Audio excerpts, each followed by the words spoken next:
Hey, what is going on, guys? Welcome back to the channel. We have some absolutely breaking news from Dana White himself. Charles Oliveira is out of UFC 294 with an injury to his eyebrow.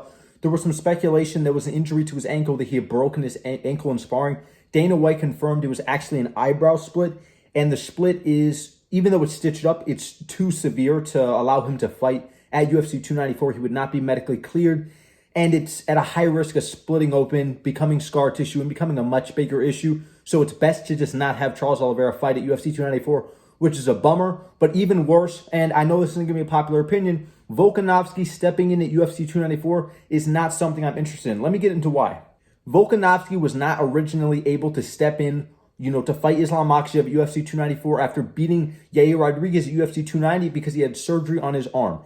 Volkanovski had surgery on his arm. He was not able to fight at UFC 294. He said, I'm going to have surgery. It's going to be too long. I can't recover. I am not going to be healthy. Volkanovski was essentially saying, I'm not going to be healthy by UFC 294 to fight, Islam Makhachev in a highly anticipated rematch. On top of that, I really don't believe Volkanovski deserved another shot at the title. So not only do I believe Volkanovski does not deserve a rematch for the title against Islam Makhachev, it's probably the best fight to make. It is the best fight. There's no fight to make on short notice better than Volkanovski versus Makhachev. It's literally two of the best fighters on earth, if not arguably the two best fighters on planet Earth fighting it out. But the problem is Volkanovski already said he wouldn't be healthy by 294. On top of that, Volkanovski has not had a training camp for this fight. Volkanovski is taking this fight on essentially 10.5 days notice. So it's a fight where Volkanovski has no preparation other than literally 10 days. He literally bulked up. In the build up to 284, he bulked up for about, I think it was 2 or 3 months. It was exactly 2 months. He bulked up. He did an 8-week bulk program. So he had 8 weeks to bulk up. He doesn't even have 2 weeks now. He doesn't even have a week. He literally has a week and a half to not only bulk up to the size he was at, to literally prepare for a fighter that he hasn't been preparing for. He's been preparing, Volkanovski has been preparing for, Ilia Topuria at UFC 297. He already said, like I said, he wasn't going to be healthy to begin with. And now he's taking Islam Makhachev, the best lightweight on planet Earth, on 10 days notice. Don't get me wrong. Volkanovski is a savage. He deserves all the credit in the world. But at the end of the day, we're looking at a situation where there's a very good likelihood Makhachev wins. And I feel like if Makhachev wins, people are only going to say, oh, well, he beat Volkanovski. He beat a featherweight on short notice. He beat a featherweight midget on short notice. The win's not going to mean anything. And on the other side of the coin, if Volkanovski beats Makhachev, it's going to be, oh, the best lightweight on planet Earth loses to a midget featherweight on 10 days on a full camp. Makhachev loses to 10-day notice Volkanovski. You know what I mean? Makhachev is in a lose-lose situation here. If he loses to Volkanovski, he's going to get clowned out of his mind, even though it's literally arguably the best fighter on planet Earth in Alexander Volkanovski. Granted, he's not having preparation for this fight. And Makhachev's not preparing for this fight either. He's been preparing for a completely different stylistic matchup in Charles Oliveira for UFC 294. Now, on essentially 10 days notice, the entire world's being flipped over on its head, and it's okay, now we're going for Volkanovski. It's a completely different fighter. And of course, he's prepared for him in the past, but it's completely different. On 10 days notice, literally, he's probably had a picture of Charles Oliveira up in his room when he wakes up every morning. The first thing he sees is Charles Oliveira. Now he's got to take that picture. Now he's got to throw up a picture of Volkanovski. He's got to pull it out of the old photo box. He gets to go to the basement of his house, pull out the old photo bins of all his past opponents. He's got to get Volkanovski up there. His whole mindset's got to shift. His whole game plan, his whole approach, everything he's been drilling's had to change. And the same thing for Volkanovski. Volkanovski's probably already been preparing for Ilia Topuria. Early stages of, preparation. And now it's being completely flipped on his head, and he's preparing for a completely different stylistic matchup in Islam Makhachev for literally I can't stress this enough. Both fighters are preparing for a completely different stylistic matchup than what they were preparing for and what they were anticipating on 10 days notice. That's ridiculous. And of course, Volkanovski is savage. Islam Makhachev is savage for taking the fight. Volkanovski is a savage for even putting his name out there. This guy, we're literally living in the Volkanovski and Makhachev era. These are two of the best fighters in the world. Arguably, I believe Volkanovski, there's an argument, it depends who you talk to, but I don't believe there's a way you can put any other fighter on the entire planet above Makhachev or Volk.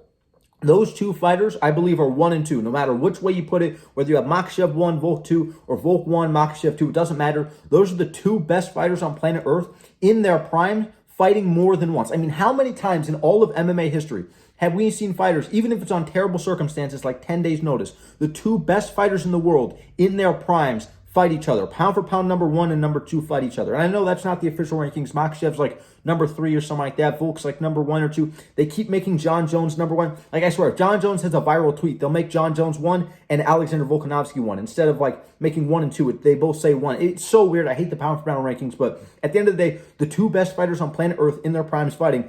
And I understand the circumstances suck, but I don't like Volk's chances in this fight. I really don't like Volk's chances in this fight. I mean, even though Makhachev has not been preparing for Volk, and I mean, neither has Volk been preparing for Makhachev, at the end of the day, Volk had 8 weeks to bulk up. Before he was even dialing in for all the, technicality stuff, he was literally just focusing on bulking up to lightweight to get the Makhachev size for 8 straight weeks. He did a huge I think it was like 4,000 or 5,000 calories a day training thing. I watched the entire thing on his YouTube channel when he was preparing for Islam Makhachev UFC 294. So now he only has 10 days to do so. And he was already planning on staying at, featherweight, staying at his typical weight class to fight Ilia Topuria, early 2024. And it's getting completely flipped on his head. Makhachev's literally been in camp. He's probably in the best shape of his life right now. He's going to be stronger than ever. He's going to hit harder than ever. His striking and grappling is going to be better than ever.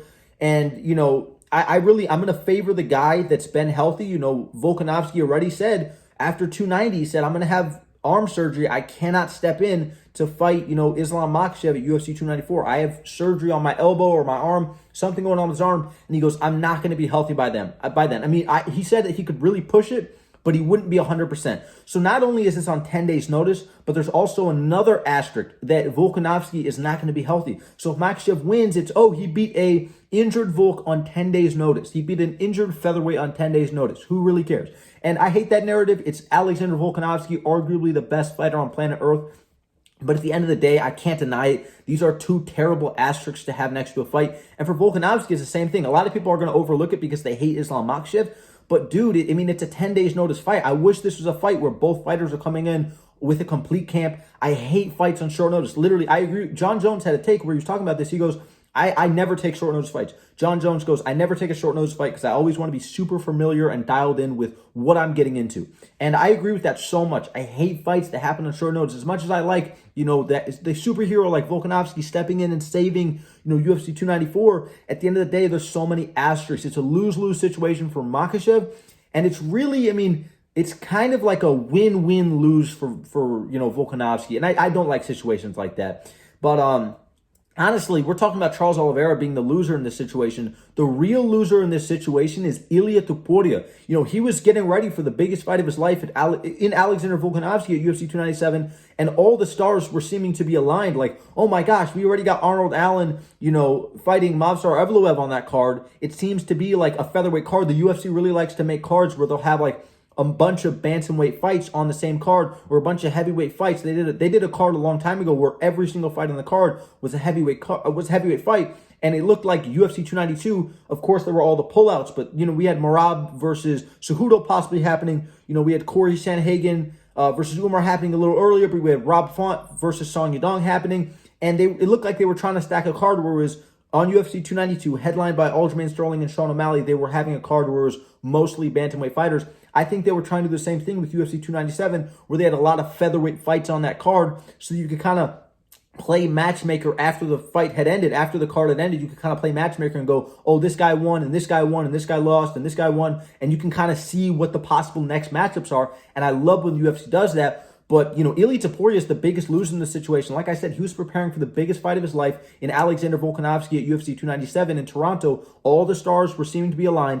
And now, literally, probably is asleep, wakes up the next day, and, fights off. No chance he's fighting Volkanovski at 297. Literally, win or lose. Even if Volkanovski beats Makhachev first-round knockout, there is a 0% chance, in my opinion, that Volkanovski is going to fight Ilia Topuria at UFC 297. It would be such a quick turnaround. We literally have October, November, December. He would be fighting Ilia Topuria on like 2.5 months' notice. Literally such a quick turnaround. I don't see that happening. And that's really just not enough time to recover and then have a training camp on top of that. You know what I mean? So Ilia Topuria, best case scenario, will be fighting Volkanovski maybe like UFC 298, 299. I really don't see it happening at 297 though. And, Ilia Topuria versus, Alexander Volkanovski. If Volkanovski wins, he may vacate that featherweight title, and Ilia Topuria may never get to fight Alexander Volkanovski. So he, in my opinion, is the biggest loser in this situation. Meanwhile, Charles Oliveira, even though his fight's off the table, even though he doesn't get to fight Makhachev anymore, at the end of the day, he still has a guaranteed title shot whenever he comes back, whenever he's healthy again. And if it's just a split eyebrow, that's going to be a much quicker recovery than like a broken ankle or a broken arm or a torn ligament. He just has to wait for that skin to heal over, and then whenever this fight's done, unless Volkanovski wins and they do a trilogy, at the end of the day, Charles Oliveira is going to have an immediate rematch, an immediate title shot, and he deserves it. Don't get me wrong. Charles Oliveira deserves it. It's not like it's undeserved. He's going to have an immediate title shot. He's going to get right back in there and fight Islam Makhachev or Alexander Volkanovski for the UFC lightweight title. So let me know what you guys think down below in the comments. Don't forget to leave a like, subscribe, turn on notifications so you don't miss another upload, and I will see you guys in the next one. Thanks so much for watching.